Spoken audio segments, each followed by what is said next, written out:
गेली 15 दिवसापासून राज्यामध्ये निवडणुकीची रणधुमाळी पाहायला मिळाली असून त्यामध्ये आरोप प्रत्यारोप देखील पाहायला मिळाले होते।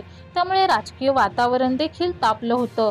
परंतु उद्या प्रत्यक्ष मतदान पार पाडणार असून प्रशासन सज्ज झालेले आहे।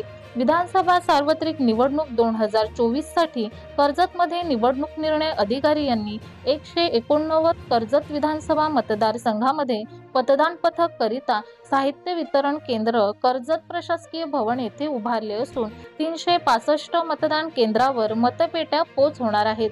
त्यासाठी 47 झोनल ऑफिसर यांची नेमणूक करण्यात आली आहे।